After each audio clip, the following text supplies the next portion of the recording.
গণতন্ত্রের বুলি আউড়িয়ে প্রতিষ্ঠা করেছিলেন স্বৈরতন্ত্র। জনগণের কণ্ঠরোধ করে চালিয়েছেন শাসনের নামে অপশাসন। ক্ষমতার অপব্যবহার ছিল প্রতিটি ধাপে। বলছি 16 বছরের হাসিনার শাসনামলের কথা।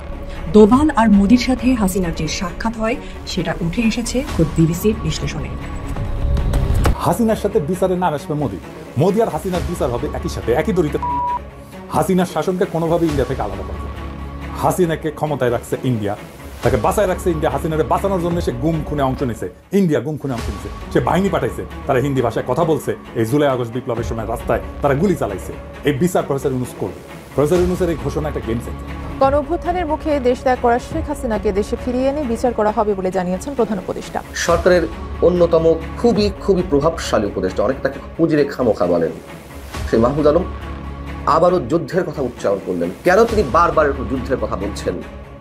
কি এমন বিশেষ পরিকল্পনা নিয়ে তারা এগোচ্ছে? তিনি মঙ্গলবার গভীর রাত 3টায় তার ভেরিফাইড ফেসবুক পেজে একটি পোস্ট দিয়েছেন, যেখানে তিনি বলছেন দেশে এখন যুদ্ধ পরিস্থিতি বিরাজ করছে এবং সেই যুদ্ধ অন্য জায়গা থেকে আমাদের চাপিয়ে দেওয়া হয়েছে। আসসালামু আলাইকুম দর্শক, নতুন একটা নিউজে আপনাকে স্বাগতম। প্রিয় দর্শক, ডক্টর মোহাম্মদ ইউনূসের কঠিন হুঙ্কার, হাসিনা ও মোদির বিচার হবে একসাথে। বাংলাদেশ নিয়ে ষড়যন্ত্র করে ফেসে গেল নরেন্দ্র মোদি। এবার হাসিনার সাথে মোদিকেও বিচারের কাঠগড়ায় তোলার হুঙ্কার ডক্টর ইউনূসের। সেনাবাহিনীকে উপদেষ্টা মাহফুজ আলম ও আসিফদের সন্দেহ ও দেশে যুদ্ধ অবস্থার ভয়াবহ আশঙ্কার ঘটনা ও প্রেক্ষাপট নিয়ে করা আমাদের আজকের ভিডিওটি খুবই গুরুত্বপূর্ণ। ভিডিওটি শুরু থেকে শেষ পর্যন্ত ধৈর্য সহকারে দেখে একটি লাইক দিয়ে সবাইকে শেয়ার করে দিন। আমাদের চ্যানেলে নতুন হলে চ্যানেলটি সাবস্ক্রাইব করে পাশে থাকা বেল আইকনে ক্লিক করে রাখুন। আমাদের ভিডিওটি আপনি বাংলাদেশের কোন জেলায় বসে দেখছেন বা শুনছেন সেটি অবশ্যই কমেন্ট বক্সে কমেন্ট করে জানিয়ে দিতে ভুলবেন না। চলুন আর কথা না বাড়িয়ে ভিডিওটিতে একটি লাইক দিয়ে ধারাবাহিকভাবে আজকের বিস্তারিত খবরগুলো দেখে আসি। হাসিনার সাথে বিচারের নাম আসবে মোদি। মোদি আর হাসিনার বিচার হবে একই সাথে, একই দড়িতে। হাসিনার শাসনকে কোনোভাবে ইন্ডিয়া থেকে আলাদা করা যাবে না। হাসিনাকে ক্ষমতায় রাখছে ইন্ডিয়া, তাকে বাঁচায় রাখছে ইন্ডিয়া। হাসিনারে বাঁচানোর জন্য সে গুম খুনে অংশ নিছে, ইন্ডিয়া গুম খুনে অংশ নিছে। সে বাহিনী পাঠাইছে, তারা হিন্দি ভাষায় কথা বলছে। এই জুলাই আগস্ট বিপ্লবের সময় রাস্তায় তারা গুলি চালাইছে। এই বিচার প্রফেসর ইউনূস করবে। প্রফেসর ইউনূসের এই ঘোষণা একটা গেম চেঞ্জার। ইন্ডিয়া বাটে পড়লে না সারা দুনিয়া এর অ্যাডভান্টেজ নেবে। আসেন দেখি কারা কারা এর অ্যাডভান্টেজ নেবে, তারা কেন নিবে এটা একটু দেখে নিই। মোদি বা ইন্ডিয়া যদি কোনো সংকটে পড়ে, তাহলে কিছু আন্তর্জাতিক শক্তি এই সুযোগকে তাদের কৌশলগত এবং ভূ রাজনৈতিক স্বার্থে কাজে লাগাইতে চাইবে।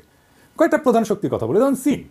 ভারত চীনের মধ্যে সীমান্ত বিরোধ আছে, তারপরে বেল্ট রোড ইনিশিয়েটিভ নিয়ে মত পার্থক্য আছে। ভারত আর যুক্তরাষ্ট্রের ঘনিষ্ঠ সম্পর্কের কারণে চীন ভারতের স্থিতিশীলতা দুর্বল করতে চাইবেই। ভারত যদি দুর্বল হয় তাহলে চীনের জন্য দক্ষিণ এশিয়ার প্রভাব বিস্তারের সুযোগ তৈরি করবে এবং ভারতের বিরুদ্ধে সামরিক এবং অর্থনৈতিক পদক্ষেপ নেওয়ার ক্ষেত্রে সুবিধা দেবে। পাকিস্তান কেন নেবে সেটা ব্যাখ্যা না করি, সুবিধা কিভাবে?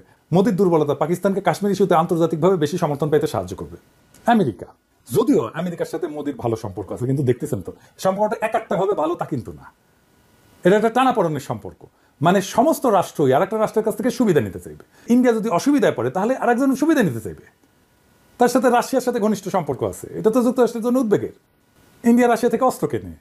ইন্ডিয়া চীনের বিরুদ্ধে কৌশলগত অংশীদারিত্বে যাইতে চায় না আমেরিকার সাথে, তো আমেরিকা তো এখন এইটা করার চেষ্টা করবে। রাশিয়ার সাথেও কিন্তু ভারতের যতই ভালো সম্পর্ক থাকুক, বাণিজ্য নিয়ে কিছু চ্যালেঞ্জ আছে। রাশিয়া চাইবে যে মোদির চাইতেও বন্ধুত্বপূর্ণ সরকার যেন একটা ইন্ডিয়াতে আসে, যেটা রাশিয়ার সাথে বেশি বন্ধুত্বপূর্ণ। ইউরোপিয়ান ইউনিয়নের সাথে তাদের সমস্যা আছে, নাগরিকত্ব সংশোধনী আইন নিয়ে সমস্যা আছে, কাশ্মীরের সাংবিধানিক পরিবর্তন নিয়ে ইউরোপিয়ান ইউনিয়নের সাথে ইন্ডিয়ার ভালো ধরনের সমস্যা আছে। মানবাধিকার ইস্যুতে ইউরোপিয়ান ইউনিয়নের সাথে ভারতের সম্পর্ক মাঝে মাঝে জটিল হয়েছে। মধ্যপ্রাচ্যের দেশগুলোর মধ্যে যেমন ইরানের সাথে ইন্ডিয়ার সম্পর্ক দুর্বল হয়েছে। ইরান চাইবে ইন্ডিয়া দুর্বল হলে তার একটা অবস্থানগত সুবিধা পাবে। ইরান যেন ভারতের কাছ থেকে বেশি কূটনৈতিক এবং অর্থনৈতিক সুবিধা আদায় করতে পারে। আন্তর্জাতিকভাবে প্রফেসর ইউনূসের অবস্থান এই একটা ঘোষণায় দারুণভাবে শক্তিশালী হয়েছে। উপেন্দ্র ত্রিবেদী বলছে বাংলাদেশ সরকার বদলালে দিল্লির সঙ্গে ঢাকার সম্পর্কে পরিবর্তন আসতে পারে। সেই সঙ্গে বলছে যে বাংলাদেশ আর ভারতের সামরিক বাহিনীর মধ্যে সামরিক সম্পর্ক খুবই শক্তিশালী। উভয় দেশের সামরিক বাহিনী নিয়মিত নোট বিনিময় করে থাকে। Now coming on to specifically what you asked for Bangladesh, as far as Bangladesh is concerned, it is too early to take any decision for us. Because let elected government come, let's see the relationship and let us see what would be done about it. Because as far as I am concerned, I am very clear, the present military to military relationship is very strong and we keep exchanging notes on regular basis to avoid any kind of a misgivings. এবার বুঝছেন তো কেন তারা professor ইউনূসের পরের সরকার চায়?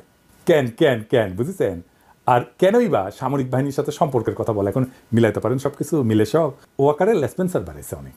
অনেক ওদের জিগাবেন ওয়াকারের সাথে বিক্রম মিশ্র কি আলাপ হয়েছিল, ইন্ডিয়ান আর্মির সাথে কি নোট চালাচালি চলে, ঘুটু চলে, ল্যাসপেন্সারি একবার হান্দায় দেওয়া হবে কলে। এবার আসেন দেশের অবস্থা কি সেটা একটা দেখি। ইন্ডিয়া থেকে আমদানি না করলে পেঁয়াজ নাকি 1000 টাকা হবে, আগে শুনেছিলেন না আমরা যখন ভারতীয় পণ্য বয়কট করেছিলাম। ইন্ডিয়া থেকে আমদানি হওয়ার পরেও 7 বছর আগে পেঁয়াজ 450 টাকা কেজি কিন্তু খাইছি আমরা, মনে আছে নাকি ভুলে গেছেন?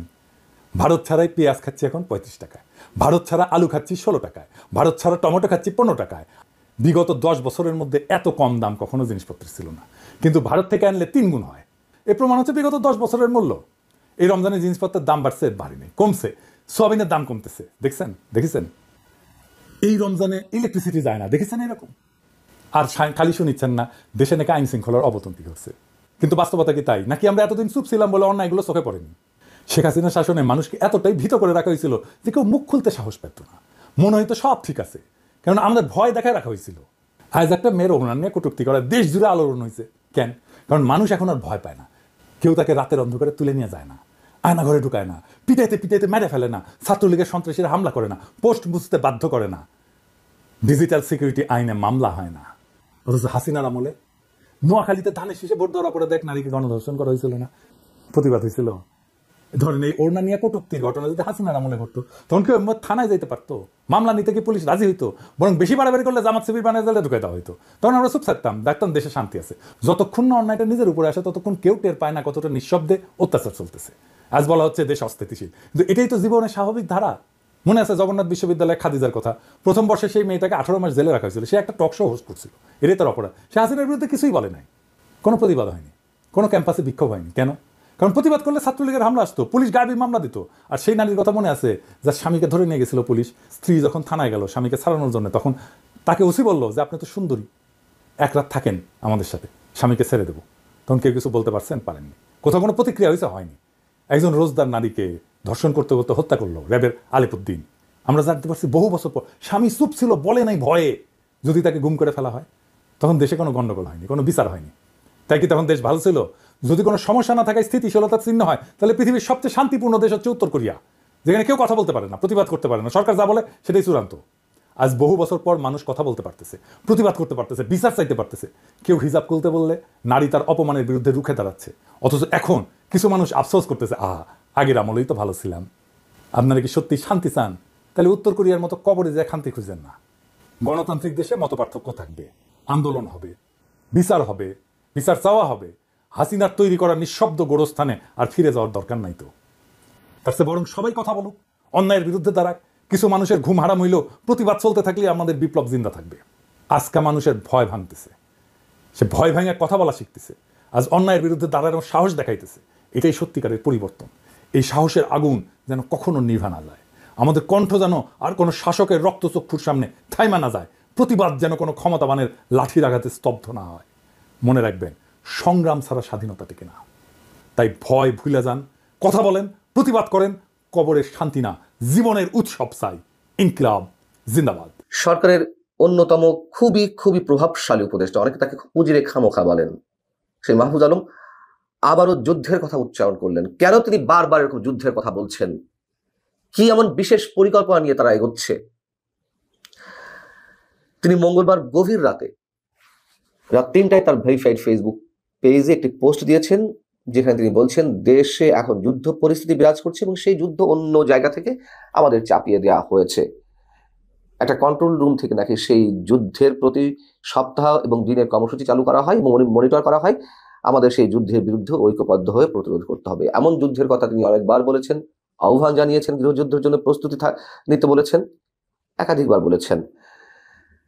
এবং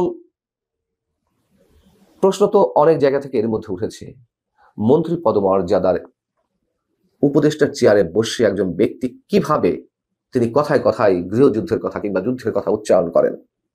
কেন তিনি আতঙ্কগুলো ছড়িয়ে দিচ্ছেন? কিসের ভিত্তিতে কারা প্লট নির্মাণ করছেন? এবং সবচেয়ে বড় বিষয় হচ্ছে, বারবার সেনাবাহিনীকে বিতর্কের মুখে ফেলা হচ্ছে খুব কৌশলে।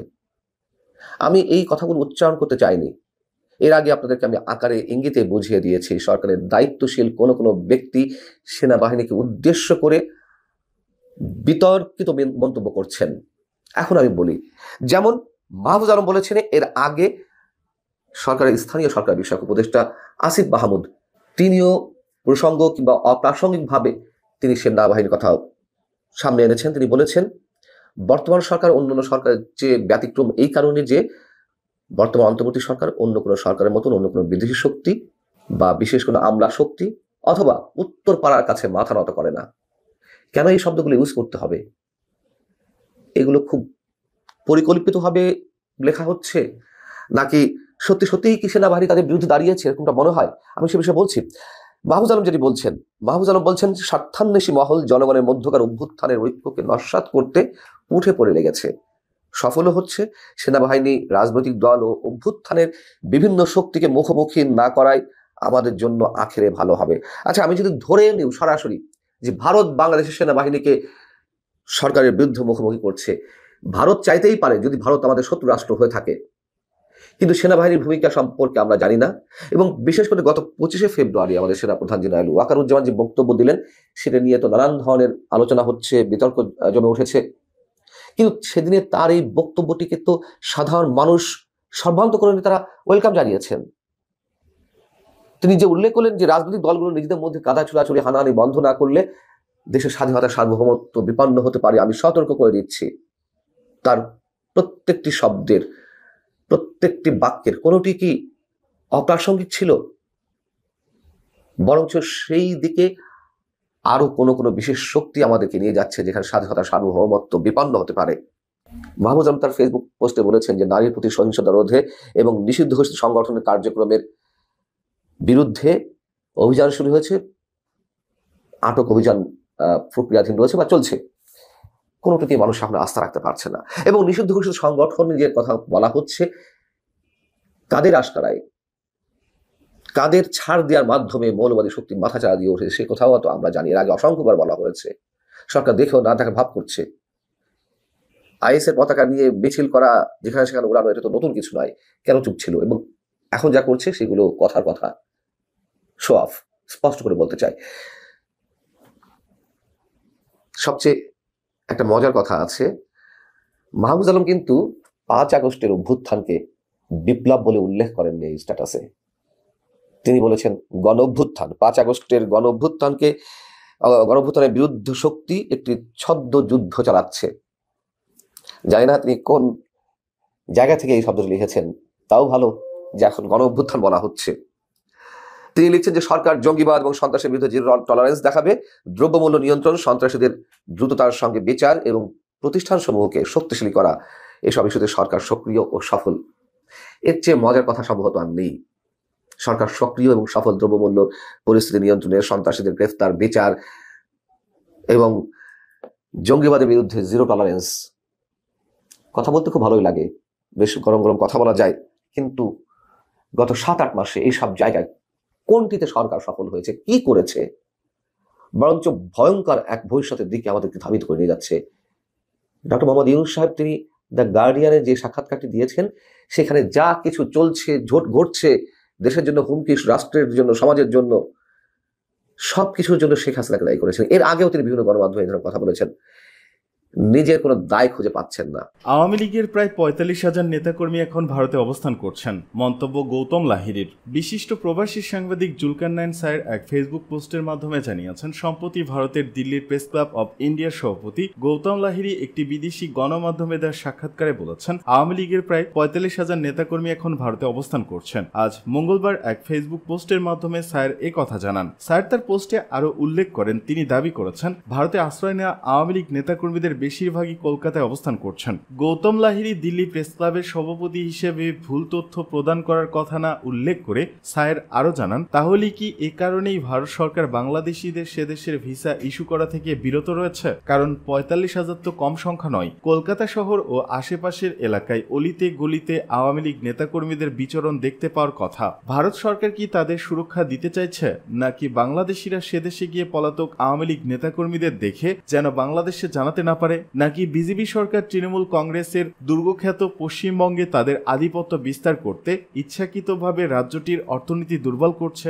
এটা নিশ্চিতভাবে বলার অপেক্ষা রাখে না যে প্রতি বছর ভারত সফরকারী 18 থেকে 20 লক্ষ বাংলাদেশিদের সিংহভাগের গন্তব্যই থাকে কলকাতা, এবং এই রাজ্যের অর্থনীতিতেও তারা গুরুত্বপূর্ণ ভূমিকা রাখেন। তাহলে কি রাজ্যের অর্থনীতি দুর্বল করে 2026-এর পশ্চিমবঙ্গ বিধানসভা নির্বাচন টার্গেট রেখে মমতা বন্দ্যোপাধ্যায়কে কোণঠাসা করতে চাইছে বিজেপি?